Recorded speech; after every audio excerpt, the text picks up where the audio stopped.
The doctor is in, and this is our love show. You know, we usually do this show around Valentine's Day. We're a little early this year, and we like to feature couples.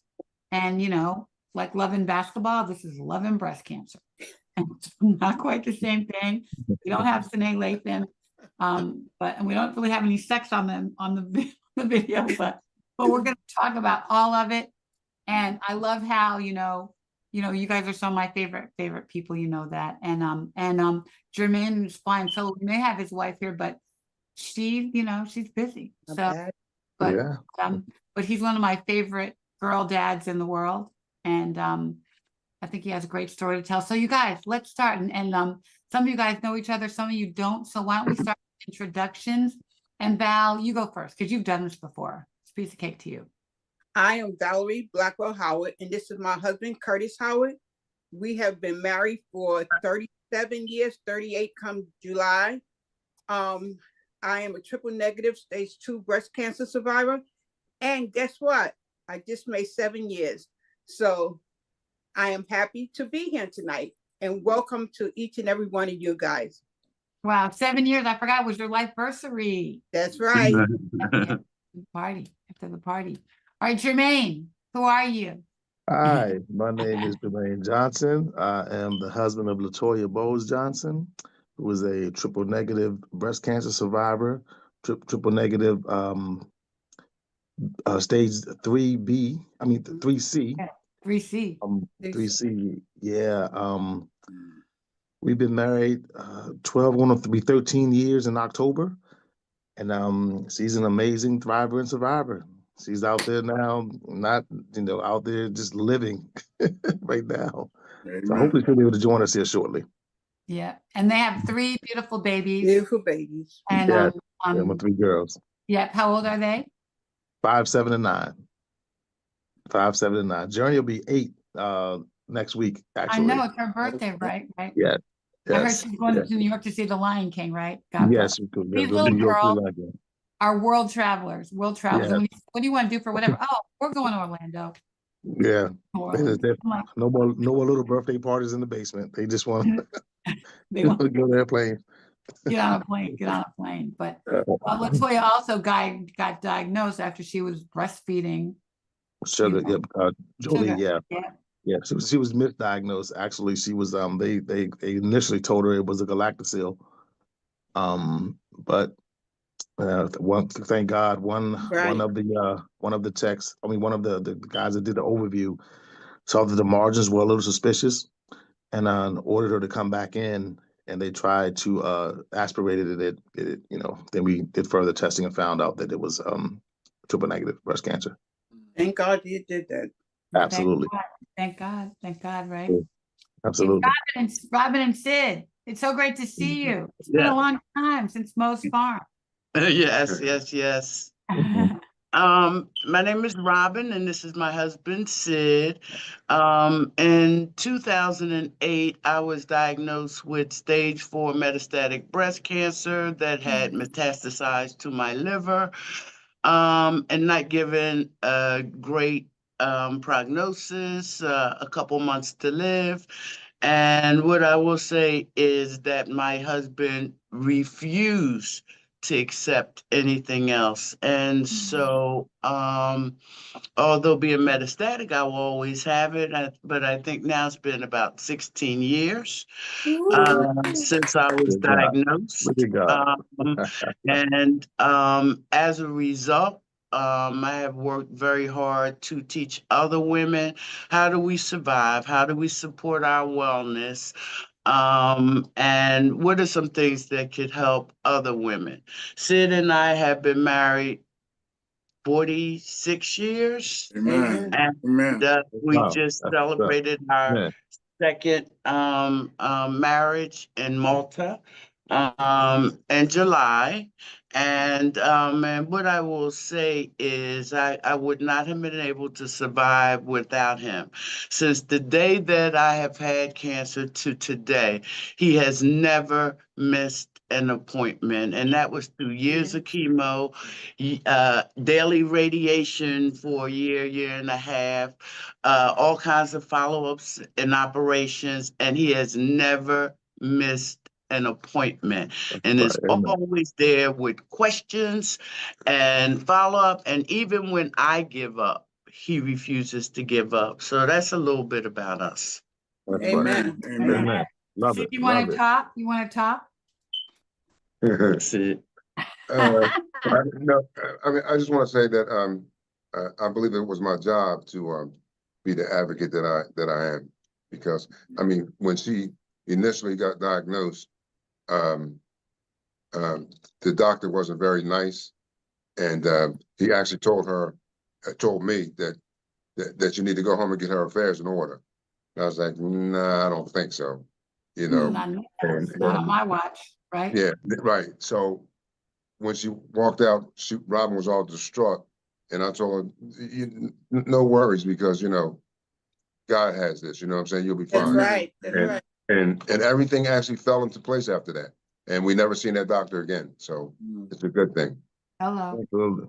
Absolutely. And what it also reminded me of, and especially if you get a diagnosis that you don't understand or it's not good, get a second opinion. See somebody else. And it was so funny because when we looked at getting a second opinion, and it was one of the top doctors in Philadelphia, but he only took cash. And so I told my cash? oh my Really? cash. Only took cash. Dr. Thomas Frazier. He was from California, though. Yeah, initially, but he was the best. He was at the end of his career. I later learned that he only took cash because he treated all senior citizens for free.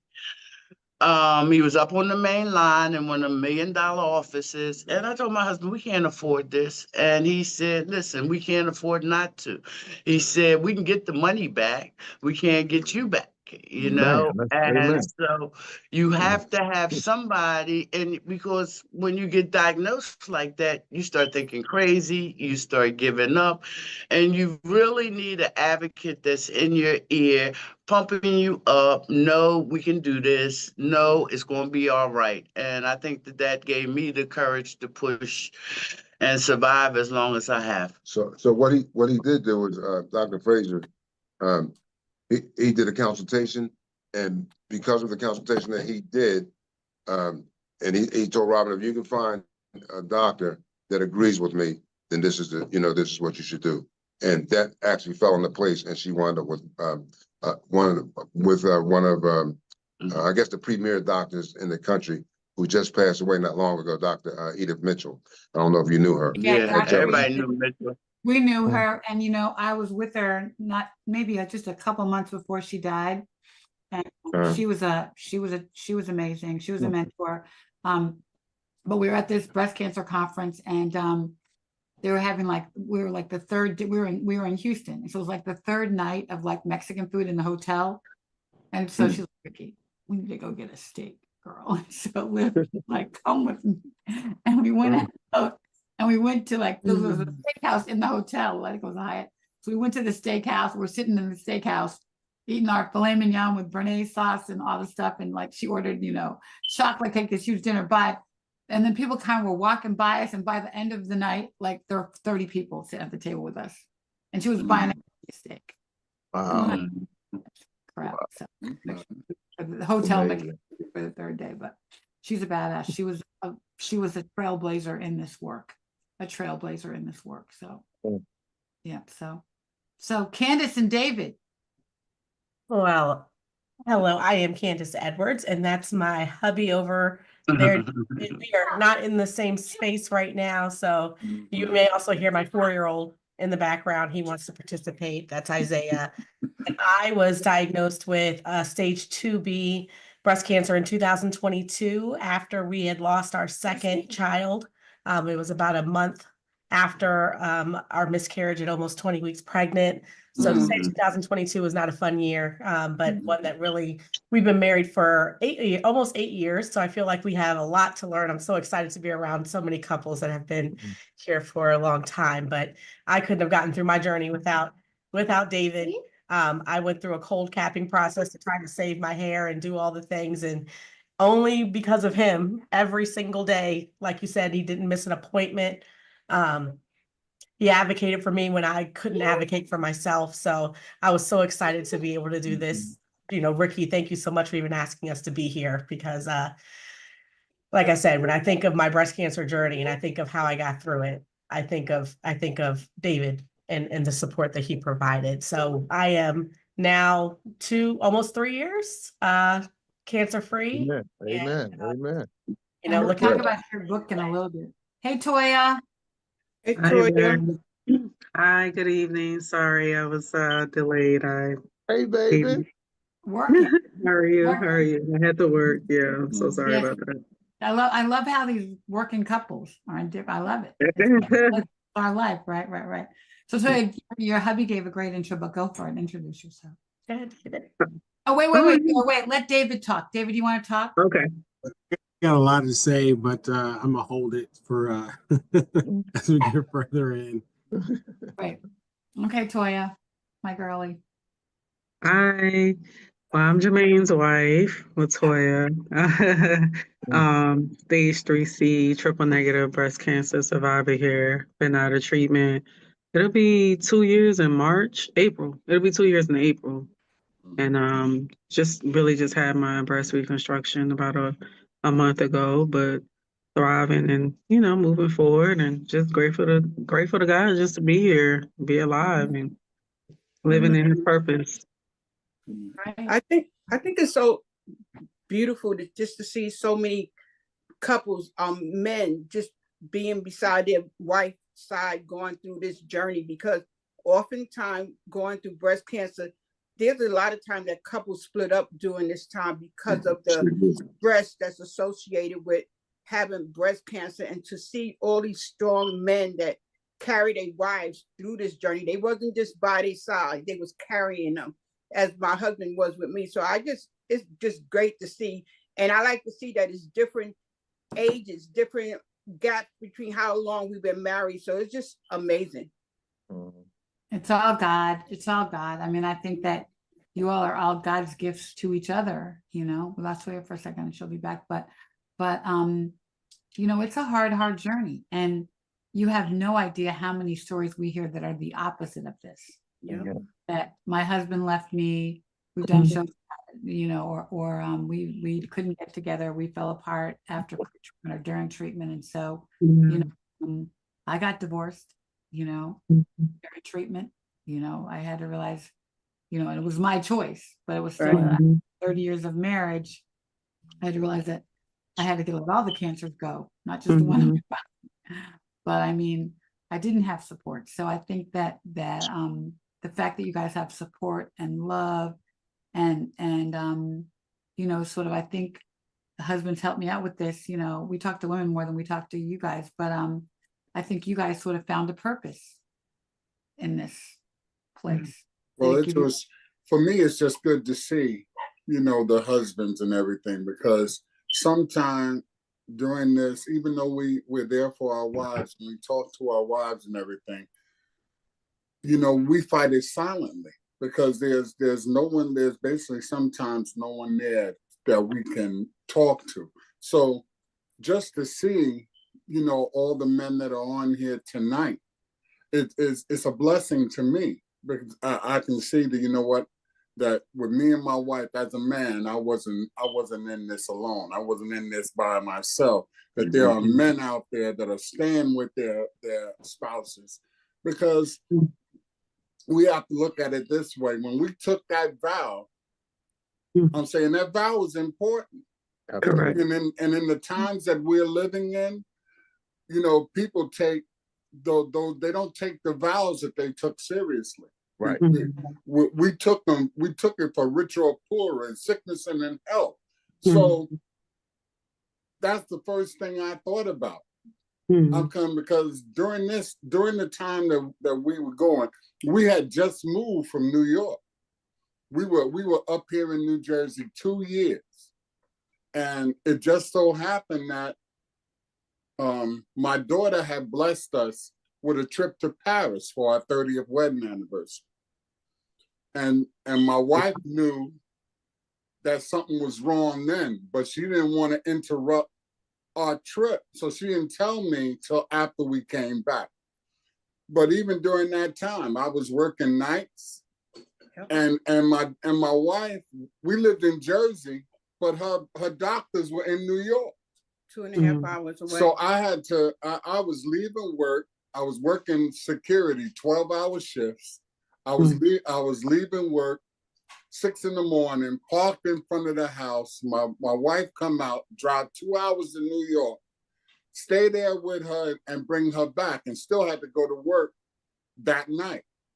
But what I will say, after hearing Robin's story and everything, what I will say is the doctors that helped my wife and helped me were the best that I ever been around. They actually cared. And they worked with us to do everything that they could possibly do to get my wife on her feet. So it was a total blessing. My experience was I dealt with people who were gonna actually help me. Yeah. And that's remarkable. And I mean, that makes me think about Jermaine, because, and when we first met you all, Val, it was in New Orleans and during when we trial activation. And I think at that time, that's when it really hit me. I was thinking chemo and I was like, okay, like it really hit me how many, partners or how many couples divorce, when their wives or girlfriends or whatnot get sick with breast cancer. And I just really didn't recognize, the separation or the divorce rate was so high when, when we all came together in New Orleans. I was like, wow, and everything that you're saying is resonating, because Jermaine, when I was in treatment as well, I mean, he works nights still. And you guys know we have 3 little ones. And at the time when I was diagnosed, we had a 6-year-old, a 4-year-old, and a 1-year-old. And Jermaine works nights, and he would get off, and he still has to be a father to the girls and still be a caretaker to them, bringing them to school or daycare or whatnot, and still has to bring me to doctor's appointments and chemo. And he's tired, he's exhausted because he hasn't slept. And then turn around and go back to work that same night. But in between that time, still taking care of the girls. So I applaud you. I really do, because that's a lot on the human body. And even though I was physically going through cancer treatments, like it was I know it was a mental toll on you as well, and physical as well, because you stress from not sleeping and working and having to take care of the household, and so. And let me ask you this, Latoya. Let me jump in here. Hey, Dr. Mo. Hey, Dr. Mo. So I'm excited about this episode, because the question I have for all of you is, were you offered any support, any resources as a caregiver? Nope. Did anybody say, here's a book, here's a pamphlet, here's a support group, here's a number, 1-800 number to call, here goes a rosary?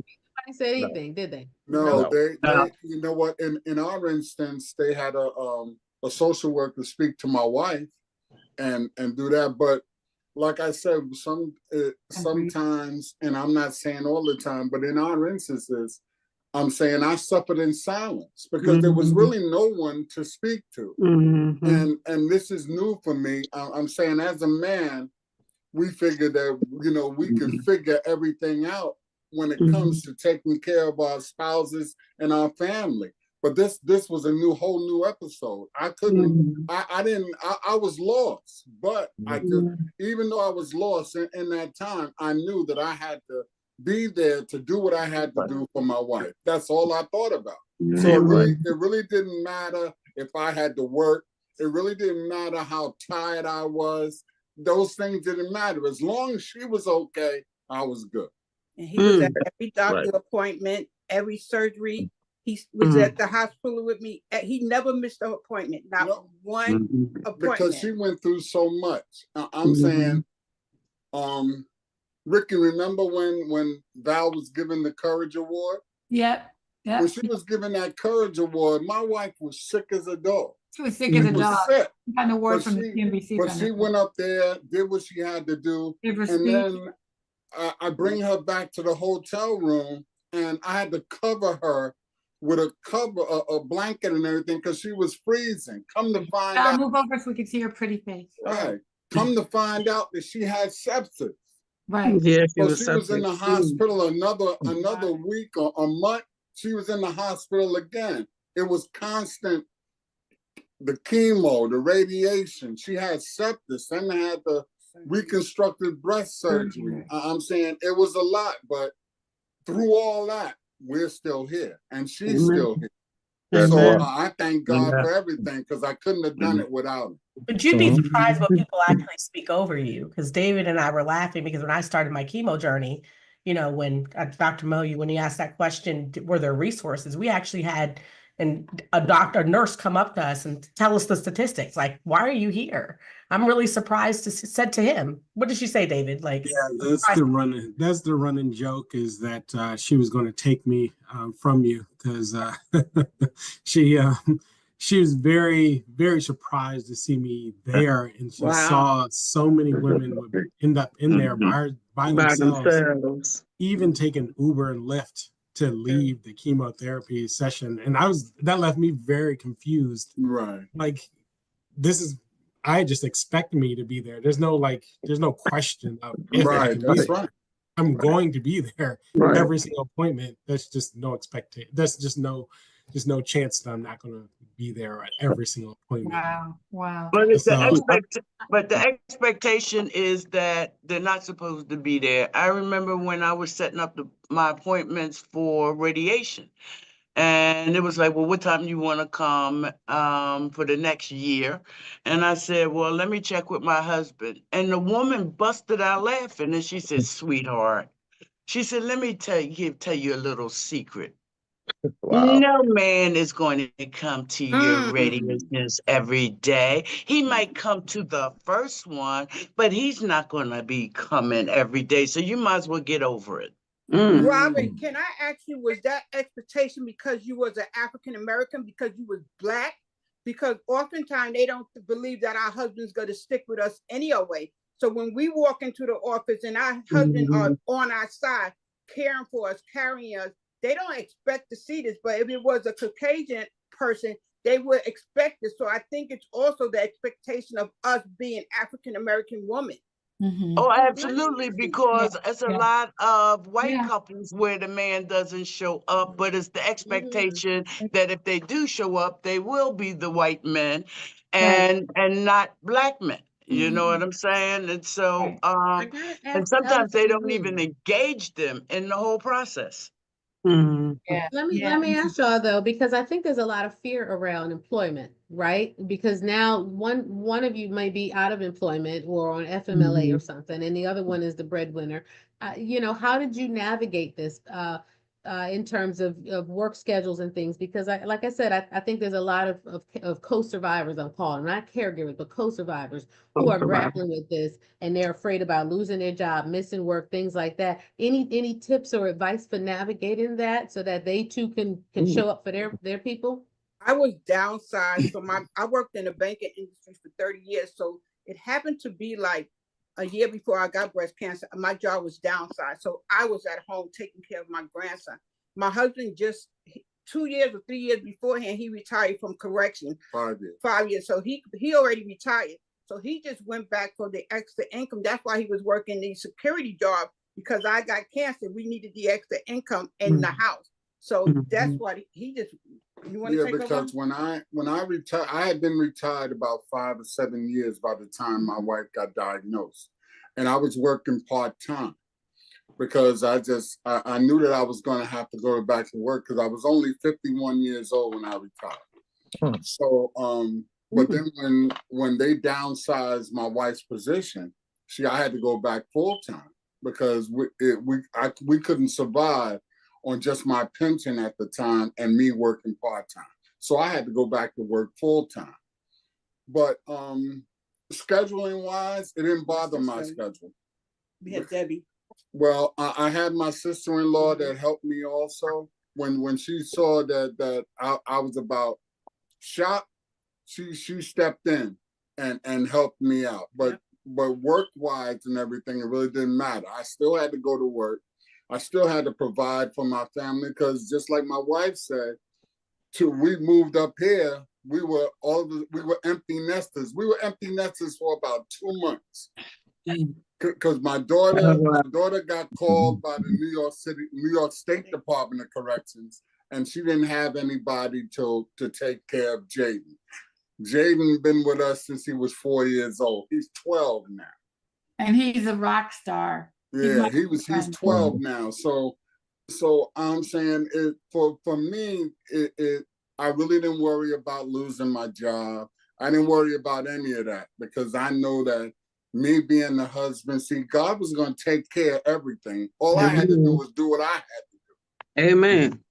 That's right. I didn't worry about any of that, scheduling or anything, because all I knew is I had to be there.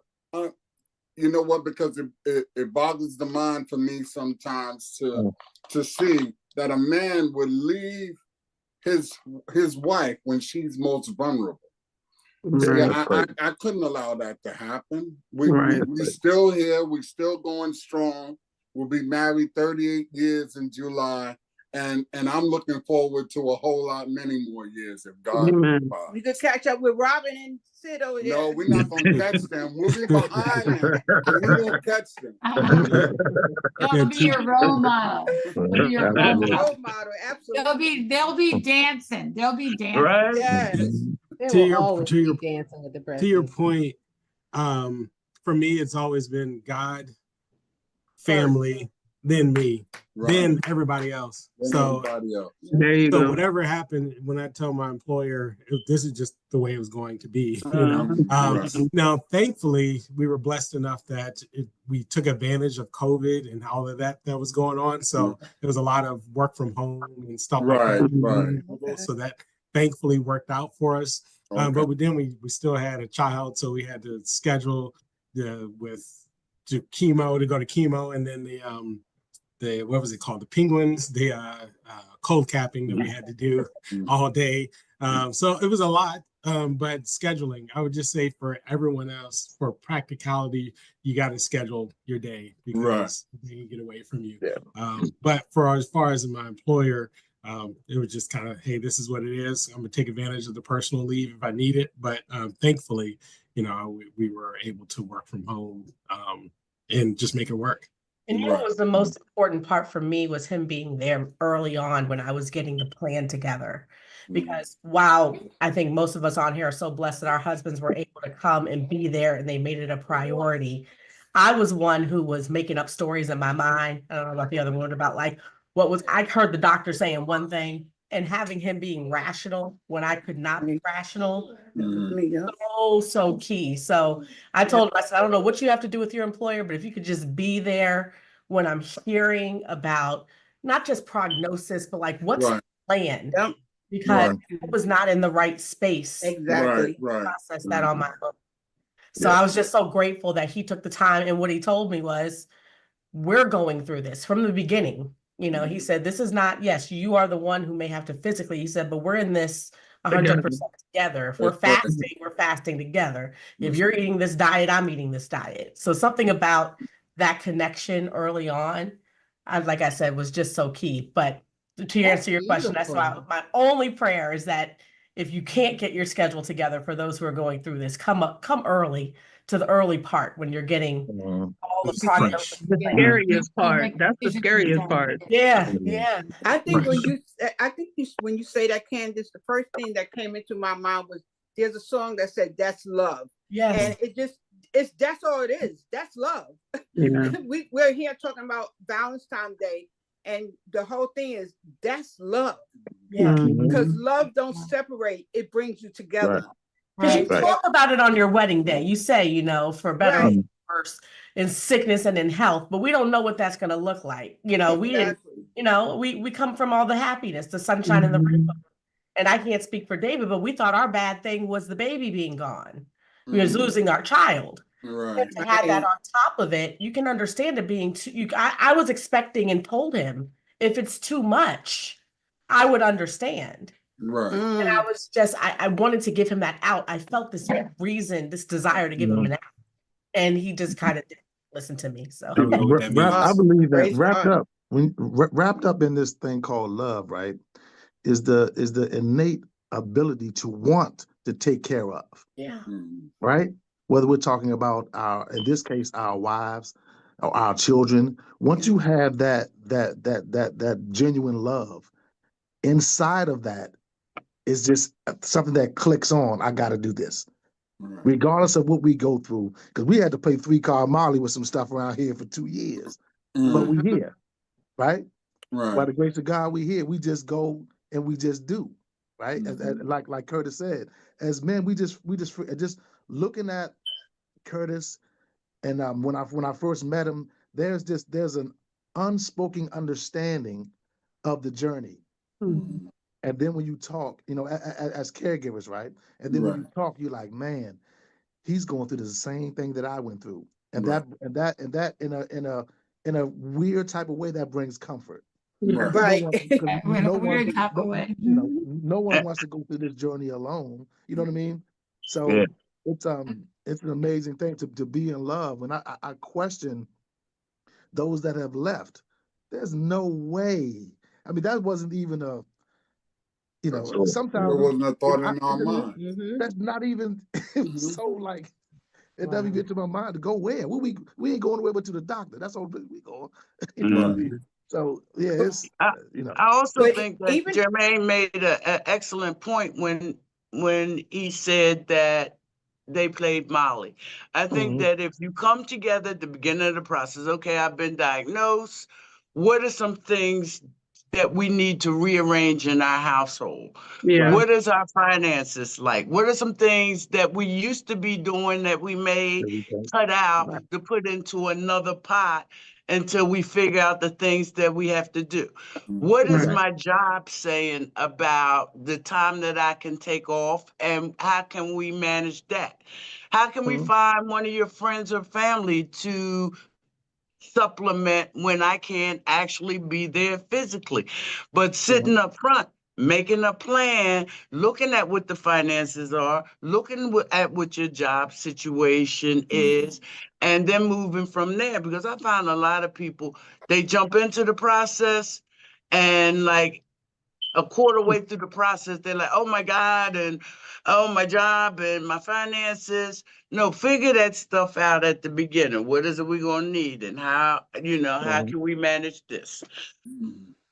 Absolutely. And tap into those resources that's available, because I mean, you can call your mortgage company, I'm sick right now, and hold your they have to put your mortgage on hold for 3 months, and you got to just pay the necessities, the utilities, to keep the kids fed, and if there's food banks, or there's like Unite for Her, like they sent me a box of fresh fruits and vegetables every week, just those little small things. And so those things, they come into place just so you don't have to have that stress as well about the finances, because 100% of your healing, 100% of your energy is just trying to be in a positive mode to heal. And you don't want to be worried about, if the lights are going to be cut off or whatnot, but God always provides. And I will say this too, just with little kids, just a point like initially, like with people sending us, there were some friends that sent us meals and things like that. I can't tell you how helpful that was, just not to worry about having to feed the kids when you get home after chemo. I'm tired, Jermaine's tired, but he has to go back to work. So having a pan of lasagna for the kids for that evening, that's like the best thing ever. Or if somebody has small kids, hey, do you need me to do their hair for the week or something like that? Like those little things, they're I huge love that blessings. you brought that up, Toya, because people often don't know how to help, and they just say, you need me to do anything, and you may not be thinking of what it is that you need. But when we pick specific ways to offer and to help, right? Not even just offer, but to show up, like you said, Ricky. Don't even ask in terms of, or maybe as a couple thinking about the things that you need, and then letting people pick from that list the things that they can do. right? But sometimes it's that vague sort of open-ended, oh, let me know if you need anything. Nobody will ever call you. But if you No, say, I hey, let me feel take the kids for a Right. couple hours, Right. or you Like, know Right. what, we're gonna do a sleepover so y'all can have a weekend off, Right. right? Or you Mhm. know what, I'm on hair duty, or I'm on meals, or I'm on pickup duty. Those are the Mhm. types of things that I think can really help. Because Right. to And Yeah. You know what? also But the worst even, thing. with you saying that, Dr. Mo, because I can remember conversations with my brother. My brother used to call me to check on me and everything, and then he would end the conversation saying, "Well, if you need me, you know I'm Mm. just a phone call away." Pop, stop saying if I need you. Right. I You need know you. Yeah. I need you. You You know I know I mean. need you. Stop Right. saying just do what you're going Just to do. you gotta Stop do saying it. if Gotta I do need it. you. Right. But you have to Dr. also Mo, think that even like when me and my husband, at the time when I was diagnosed with cancer, it was three of us with cancer. His mother was already diagnosed with metastatic breast cancer. So he had to deal with his mother metastatic.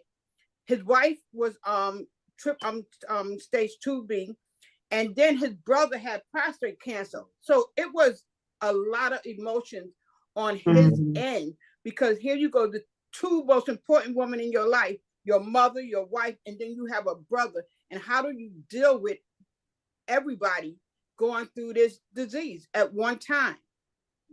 Dr. Right. Mo, I think you had an excellent question.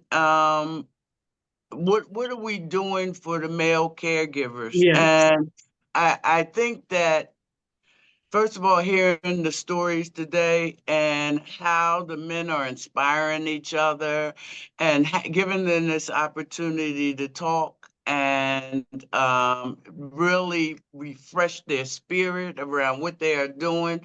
And I think it would really be amazing if you had a male caregivers day up at the farm where they could have seminars on how to be supportive. That'll They be could great. also renew their spirit after, because it could suck everything out of you, caring for somebody else, where they could go up to the farm and go fishing and talk to other guys who are going through it, or talk to other guys who are just getting into the process and really don't know how to do it. So I think that would be excellent. That's I why think I was Yeah. really great excited to idea. find an organization. We found one called Caring On that was able to Yeah.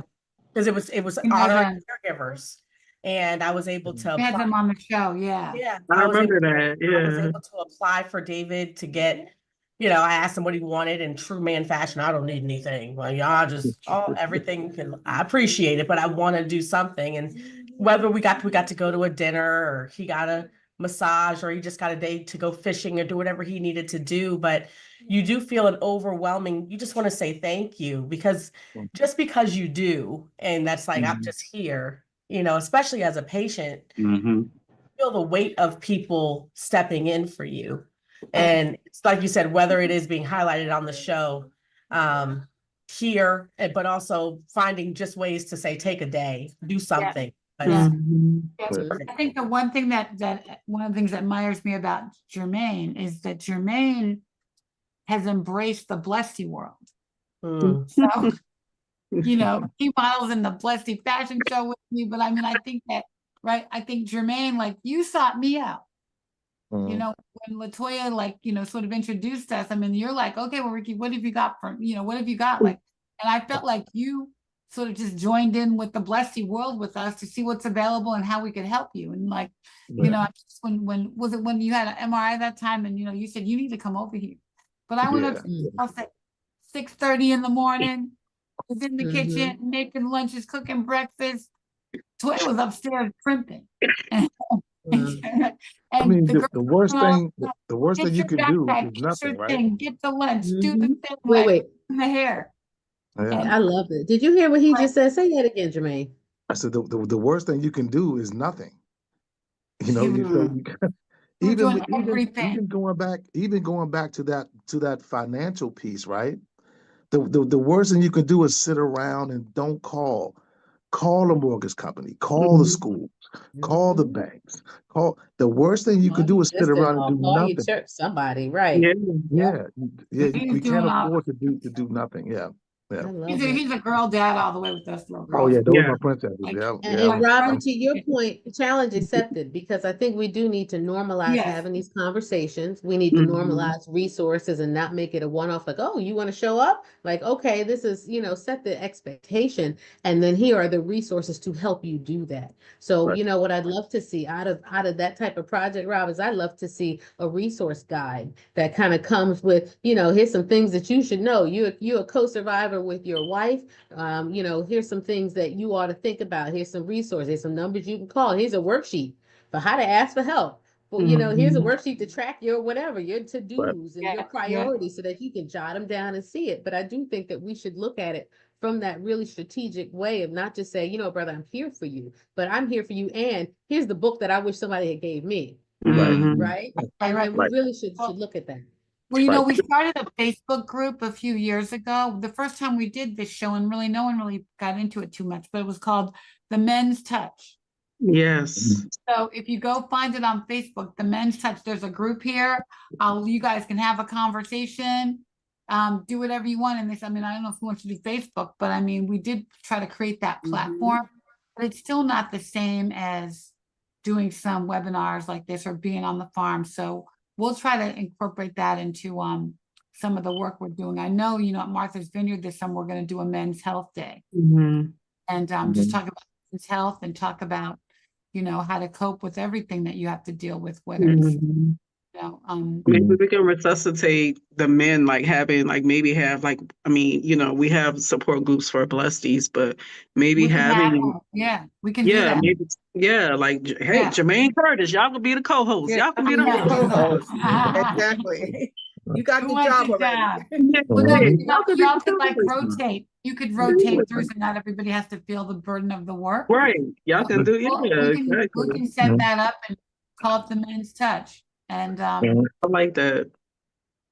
I Yeah. like that, because men always feel like, they have to be strong and, they can't show weakness and things like that. And I think it's important for them to know that they can feel, they're human too, and like Dr. Mo said, they're co-surviving. So, when you are silently trying to cry in the shower because you don't want your wife to know what's going on with you, but it's okay to feel that way. You have to know that you're human as well.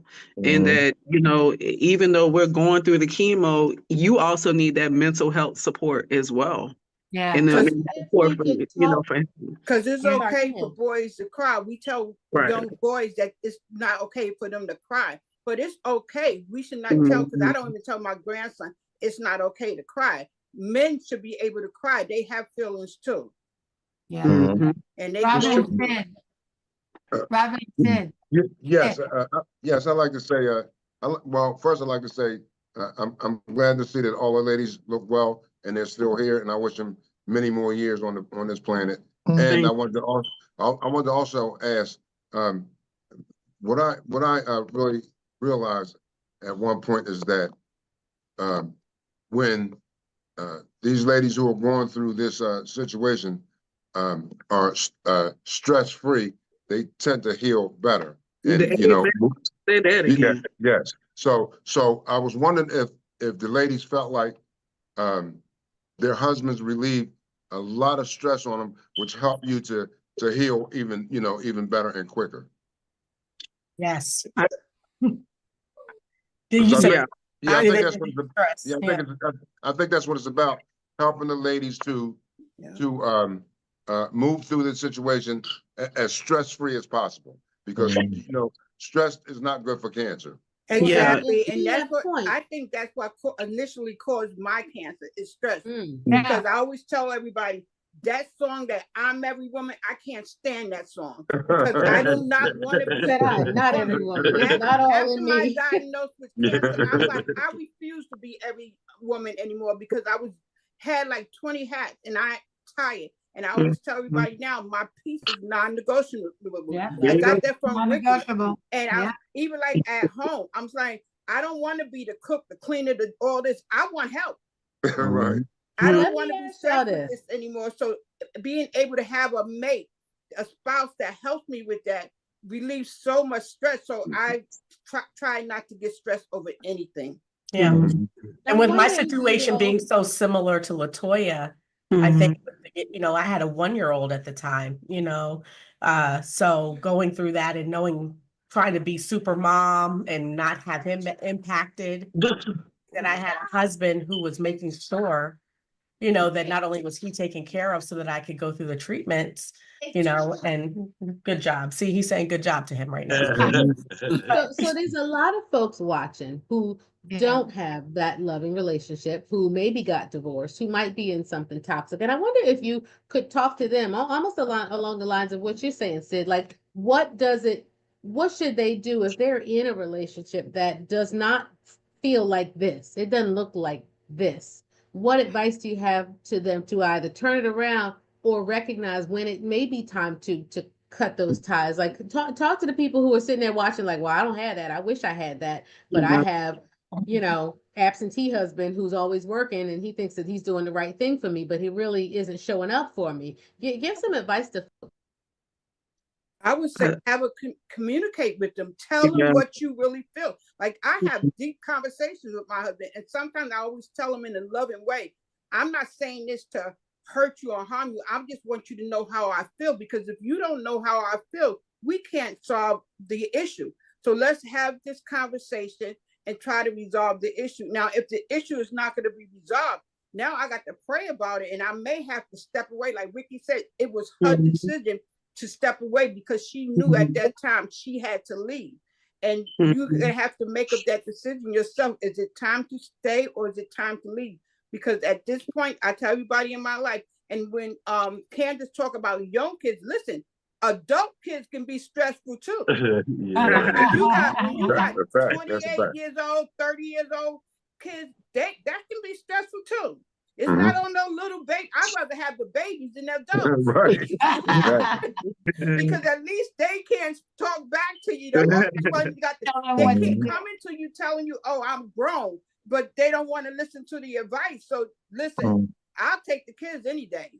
I think it's about tapping into your self-preservation. I mean, it's like, listen, either I try to keep all my stress down and survive to see another day, or stay in a toxic relationship. And it doesn't even have to be just a relationship with, your love partner. I mean, even if it's friendships or whatnot, because there was a couple people that I had to stop talking to when I was going through my chemo treatment.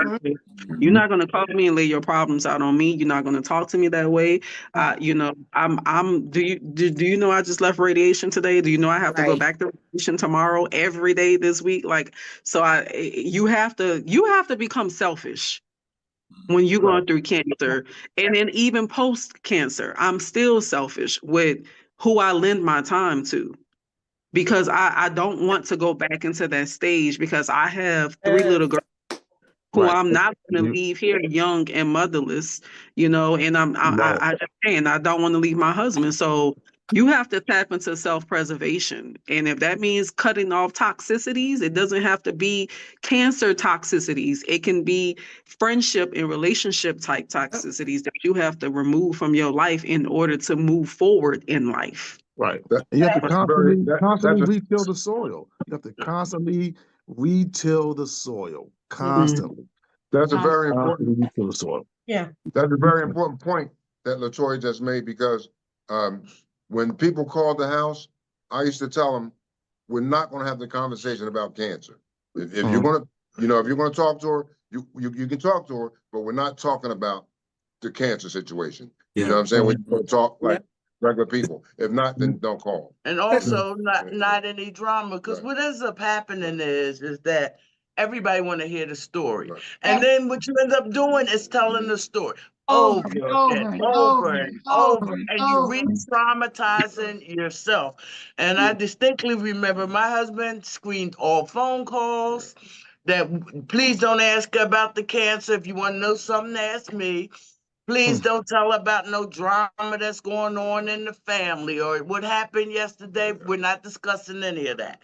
And for the couple of years I was in treatment, I did not hear any drama. I was not asked about my cancer, and I could totally just focus on healing.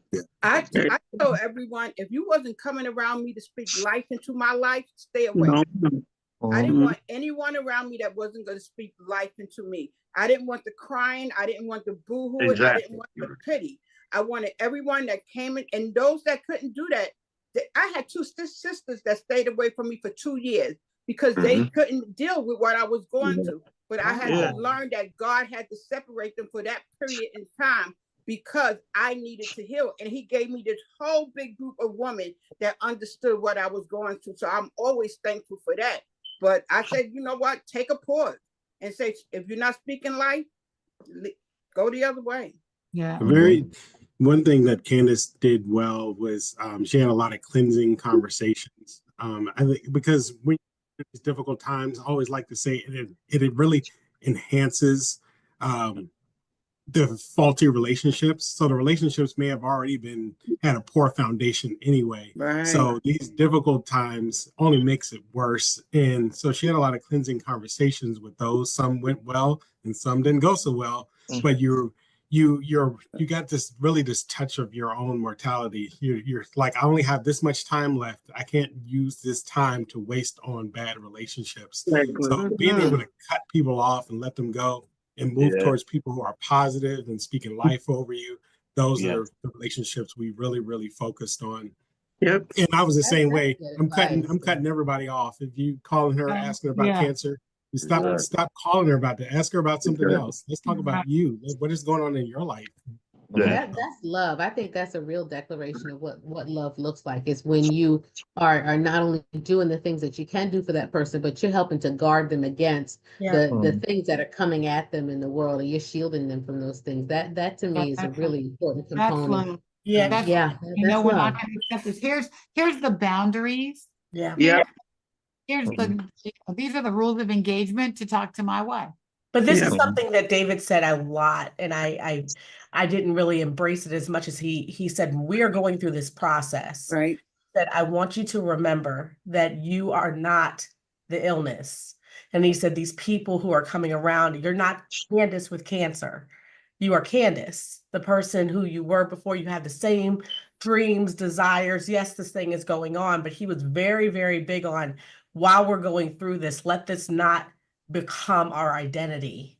And I think that's something that a partner does help with, but also to your point, Dr. Mo, like, look, you also have others in your community. If you don't have a husband that's amazing like ours, I did have those friendships or those other people who I could reach out to that were a part of my community who helped make me remember who I was. You know, David was doing that for me, but I had other core friendships where they said, no, you're still you. You know, you don't have to embrace this as your identity, because that can get overwhelming. If you're like, this is all it's ever going to be. I'm like, this is a part of it. This is a part of it, but that's not it. That's the whole thing. And for new caregivers, man, there's no, like, when we've come into this, it's like trial by fire, right? So it's important that we get this information out there because, man, some days I could say something to LaToya and it's fine. Next day, I say the same thing, and she ready to go grab a pistol. That's my sister. It's kind of so, you know what I mean. So it's just because when you're dealing with that, when you're faced with mortality in your face, you run a gamut of emotions. Yes. So you just learn from daily. You're like, well, I can't say that today. I got to be careful.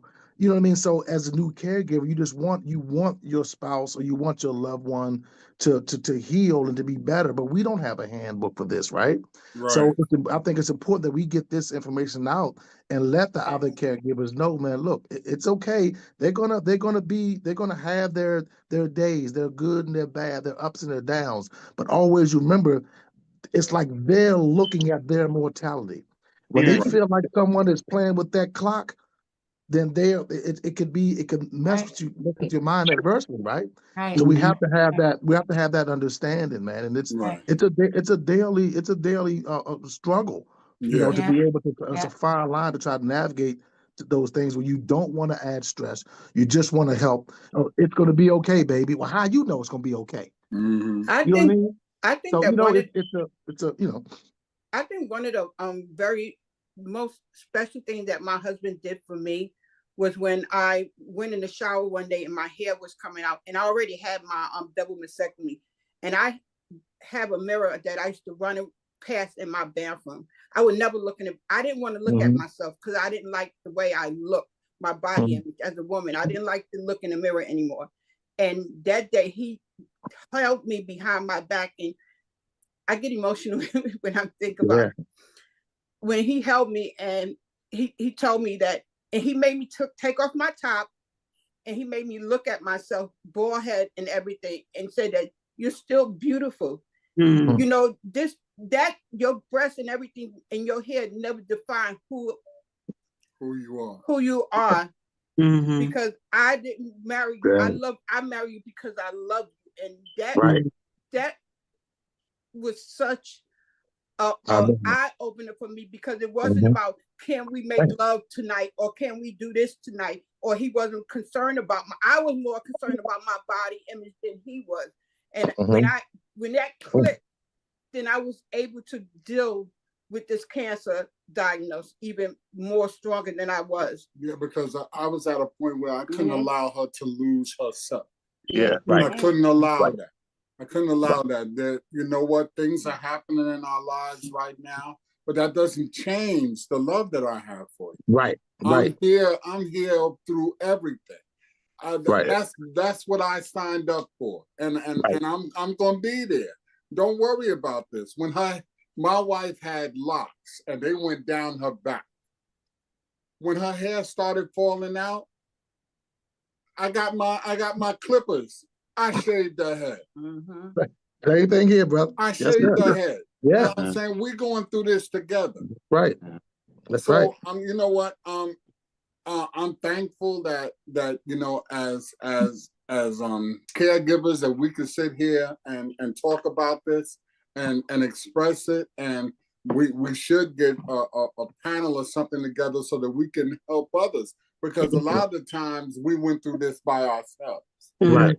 We're going to work on that. But what I will say, I have to be thankful for Ricky and Dr. Mo, because once she went to Philadelphia to go to the convention, everything changed, because now she saw that she wasn't in it alone. Right. Once that happened, it changed everything for us, because for the better, right? And yes, for the better. And not only that, you know what? When we talk about friends and family, see, at that time, you got to make your inner circle small. You can't have just anybody around you, see. And my thought was, you know what? It's me and my wife against the world. So we'll take care of what we got to take care of. Bring it. You know, I have something, a similar story in that when I lost my hair, which I knew I was going to lose my hair, but I lost my eyelashes and eyebrows and all of my hair. And so one day I was sitting and looking at myself, and I felt like an alien. You know, I'm sitting there with this bald head, no eyelashes, no eyebrows, and my husband wasn't home. And I just kept saying, look how ugly you are. You're ugly. You're ugly. And so I wanted him to verify that I was ugly. So what I did was I took a black eyebrow pencil, and I drew two gigantic humps over my eyes. And I mean, they were hideous. And I sat on the bed and I waited for him to come home, because I just wanted him to say, oh my God, you are so ugly.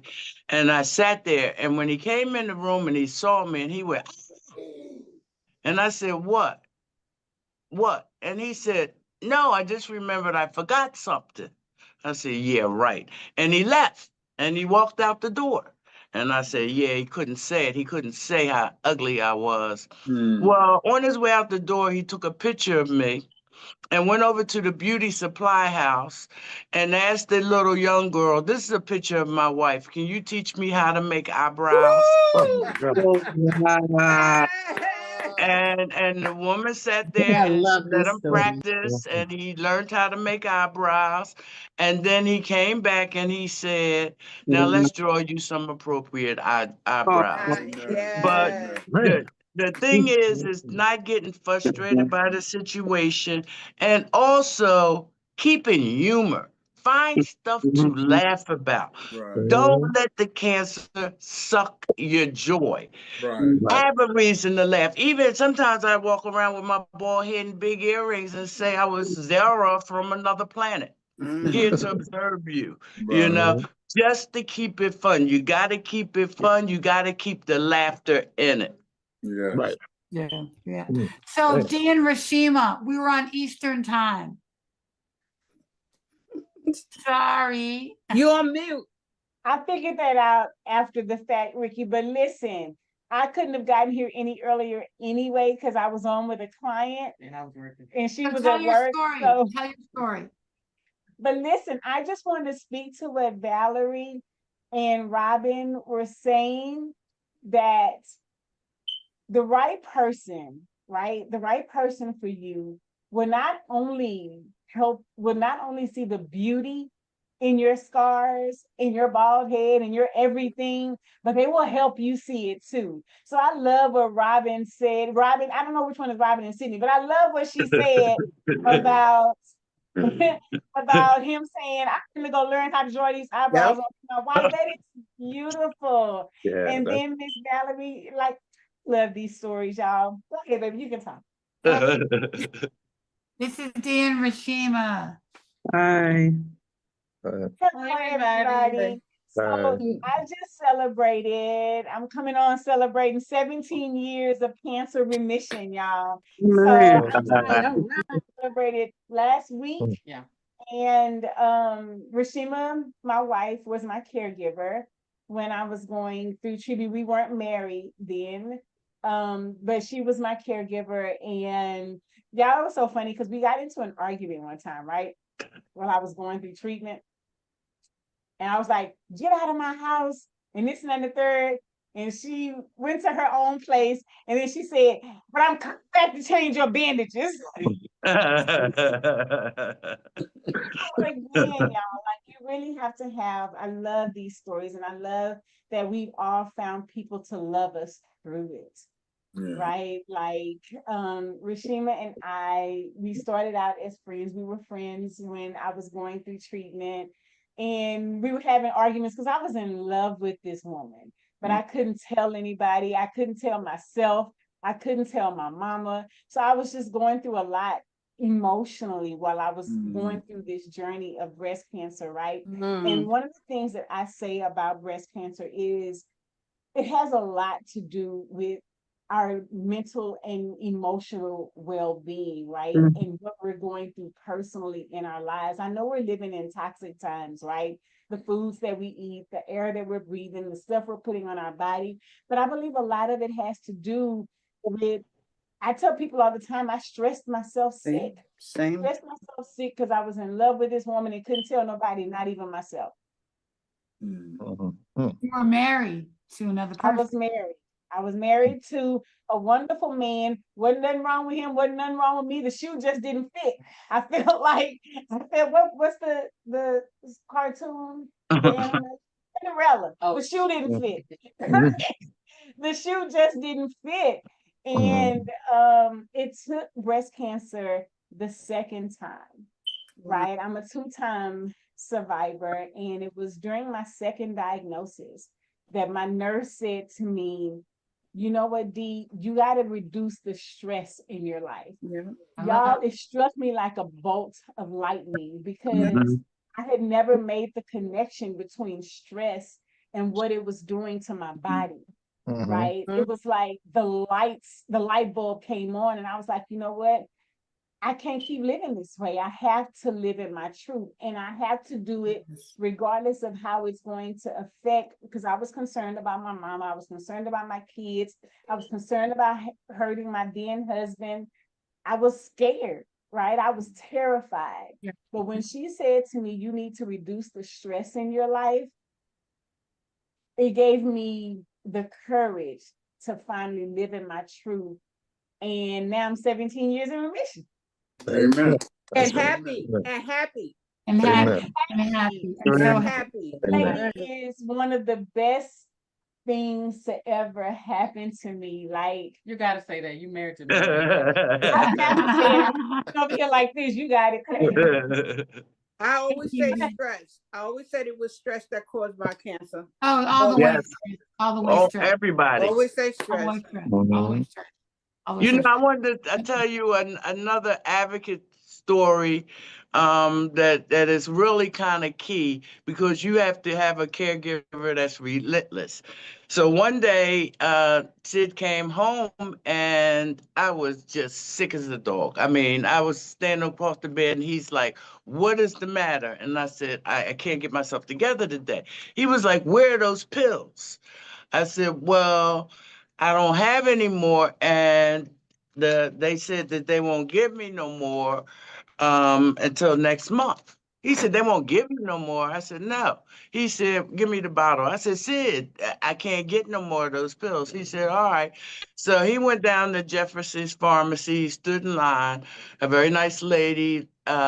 He says, "Hello, what's your name?" "Yeah, I'd like to refill these pills." So she looked at the bottle and she said, "I'm sorry, sir, but you can't get these pills referred till next month."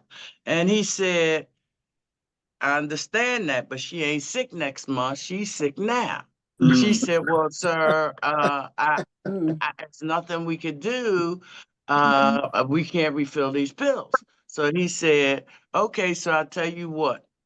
He said, "I want you to do me a favor." He said, "I want you to go in the back and get the head pharmacist." He said, "But why you back there?" He said, "Dial 911 because I'm about to tear this place up." So she runs back and she gets the head pharmacist and this big guy, white guy, and he comes running out and he says, like he don't know what's going on. He says, "Yes, sir, can I help you?" He said, "Hi, what's your name?" "John." "Sid." He said, "I'd like to get this refilled for my wife." And he looked at it and he says, "Well, she was kind of right. You can't get any pills like this again till next month." He said, "I understand that." He said, "But my wife is not sick next month. She's sick now." And he said, "If you think that I am going to go back home and look at her sick when I know the stuff that makes her feel better is in here," he said, "I'll tell you what, I'm going to tell you like I told her. Dial 911 because y'all going to have to carry me out of here today." And so now everybody in the pharmacy is waiting for a fight. You know, how people get fight, fight, fight, fight. And the pharmacist took him over to the side. And I don't know what they said, but he came home with the pills. With some pills. And He came up with some We pills. became friends. yeah, and him and the pharmacist became friends. And they did because the pharmacist said to him, "I have never seen a man willing to go toe to toe for his wife like that." He said, "I can't have nothing but respect for you. And from now on, don't get in line. Come to me, and I'll make sure your wife has all of the pills that she needs." Amen. That's right. Amen. Amen. I Where love the these red stories so shots much. be? Candace, tell us about your book before we go. Yeah. Candace took all of this and channeled it into an amazing book. I did. A lot of the stuff we talked about tonight, some of those toxic friendships, things that people say that they really don't need to say. I wrote a book called My Suck Doesn't Need Your Silver Lining. Getting through Say life's that tough. again. My suck My doesn't suck doesn't need your silver lining. Getting through life's tough stuff from someone who gets it. So sucky times happen to a lot of people, and it's not just cancer, but for us it was. And most people put their foot in their mouths. They don't know what to say, and going through it, there's a lot of analogies or statements that are made early on. You're in a tunnel, you're going to get through it, but nobody tells you how to do it. So I created the guide that I wish I had, that was for myself and those who are in our communities, to show us how to show up for us and how we can show up for ourselves. So 10% of all the proceeds of the book go to Touch, Black Breast Cancer Alliance with Ricky. And it's been great because, as we know, we need more funding for things that react differently to us, but we also need to know how to speak back and how to tell people how to shut up, show up, and stay. Right. when we need them the most. So, and it's Okay. ironic. Yeah. So Candace, I think you got another book right here, dude. Yeah. Well, what's Yeah. exciting is I think you got another book. I think you got to write chapter. think you got the next edition. well, what's interesting is Dave is already right. I was laughing because he's almost finished with it and he was coming from the caregiver perspective. Almost finished with the caregiver's guide to her book. Yeah. I love it. I love it. Because there's so many things that we weren't told. Everyone has said it, and we don't have a companion's guide. No one thinks about the companion. No one thinks about the caregiver. No one thinks about that one. They always talk to the patient and never to the person helping. So putting that together, writing it, I'm almost finished, and it's going to be. I told him he had to do it. I said, look, we need this. We need both sides, and especially as someone who was younger, kind of going through it. One of the challenges was I had to accept mine was a hormone positive breast cancer. I had to accept the loss of my fertility and things very early. And that's a whole nother conversation and things that people, again, still don't know what to say. People make have another one. We're going to do that show. We're going to do that show in May, okay? Good. Because people, again, just if you don't know what to say, it's okay to be quiet. How about that? Just shush, right? Just shush. Right. Say less. So. Yeah. Well, we hope this sparks some conversations, right? In your family, in your household, in your marriage, or partnership, situationship, whatever ship you got going on. We hope everybody's in the same ship and headed toward wellness. I love this episode because it gives people so much hope. You don't realize that while nothing is perfect, it should look like and feel like you all are partners in the struggle together. Yeah, so love is perfect. All love is perfect. That's my hope, right? For everybody, Ricky, So thank you all for watching. What are we doing next week? What's our topic? Do you know? Next week we're doing sex therapy, Mo. Oh, see, it's getting even spicier. So if you found it sex therapist. I met her at Tata Tuesdays fundraiser, and she's amazing. So sex therapy, it's kind of a love month. February's going to be our love month with lots of love topics. So, we are ready to talk about love. And thank you for kicking it off with us at the last Wednesday in January, and love month a little early. That's right. Coming on, Rashima and Dee, we have, you guys just spurred so many episodes in my head. Mo and I sit here all the time and think, what are we going to do? Like, it's all here. You guys always bring it. So thank you for this. Thank you for doing with us. Thank you, Black Doctor, for the platform, and Mo, do your line, babe. Yeah, we hope it's been relatable and reliable and real. That's what we do every Wednesday night here on Black Doctor, and we are so grateful to you and for all of you for showing up, giving this sage advice and for loving up on each other the way you do and showing how it should be done. So we'll see y'all next Wednesday night. See you next week. Bless you, love. Thank you guys for inviting us. Get our group photo, Ricky. Did you get the group photo?